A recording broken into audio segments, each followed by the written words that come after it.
मैंने उसको देखा तो वो मेरे सामने आकर हजरत के चेहरे को यूं पकड़कर हजरत के पेशानी पर भोसा दिया।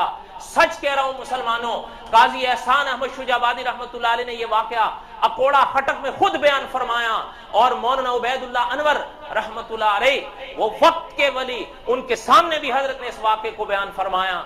हजरत फरमाते हैं उसने मुझे यहां भोसा दिया, और भोसा देने के बाद वो मुझसे कहने लगा कि हजरत अल्लाह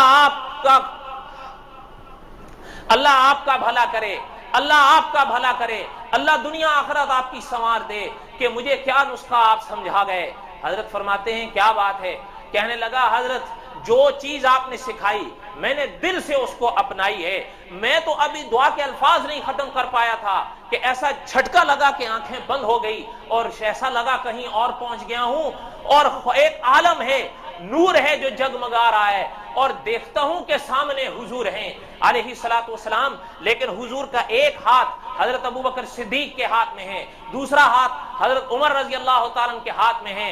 और फरमाते हैं कि मैं देख रहा हूं हुजूर का चेहरा अनवार से जगमगा रहा है, हजरत अबू बकर सिद्दीक का चेहरा अनवार से जगमगा रहा है, हजरत उमर का चेहरा अनवार से जगमगा रहा है। वो कहते हैं कि मैं हुजूर को देख रहा हूं तो हुजूर ने मुझे देखते ही कहा कि ओ बेवकूफ, कहां किसकी बातों में आ गए हो, ये दुश्मन है मेरे जो मेरे पे निसार हो गए हैं।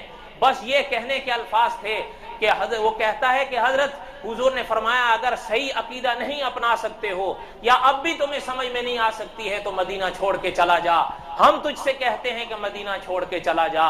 कहता है बस मैंने इतना कहा और मैं हुजूर के कदमों में गिर गया और मैंने कहा कि हुजूर माफ कर दें, हुजूर मैं गलतकार लोगों के गलत बातों में आ गया था, माफ कर दें हुजूर, मैं तौबा करता हूं। हजरत फरमाते हैं कि उसने मुझसे कहा कि मैं अभी यहीं पहुंचा था कि हुजूर तो जलाल में थे, लेकिन हजरत अबू बकर सिद्दीक मुस्कुरा दिए, और हजरत अबू बकर सिद्दीक ने हुजूर के रोखे अनवर की तरफ देखते हुए फरमाया कि हुजूर हम माफ करते हैं, आप भी माफ कर दीजिए। तो कहता है हुजूर ने फरमाया माफ किया, बस इतना कहा और मेरी आंख खुल गई, अब माफ कर दें।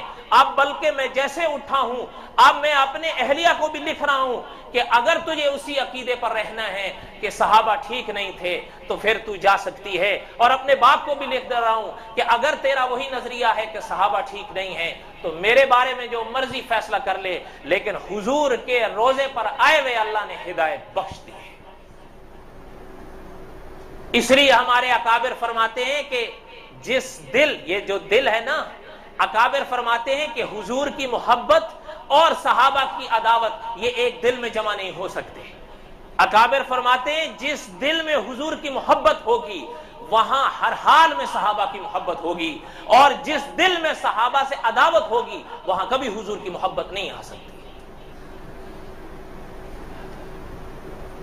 कोई बात समझ में भी आ रही है? दुआ करें कि अल्लाह ताला सही अकीदा नसीब फरमाए। सही अकीदा बहुत बड़ी दौलत है, और सही अकायद सहाबा के बगैर इंसान को नहीं मिल सकते, इसलिए कि सहाबा आपके और हुजूर के दरमियान में वास्ता है। हुजूर की बातें हम तक सहाबा के जरिए आई हैं। अगर सहाबा पर भरोसा नहीं है तो जो बातें हम तक पहुंची हैं उन पर किस बुनियाद पर हम भरोसा करेंगे? हम कर नहीं सकते। काजी एहसान अहमद शुजाबादी रहमतुल्लाह अलैह फरमाते हैं, बहरहाल ये तो एक लंबा किस्सा है, दुआ करें कि अल्लाह ताला हम सबको हिदायत बख्शे। आजान का वक्त है, आजान तो हो गई पहली, आप अपनी सुन्नतें पढ़ें।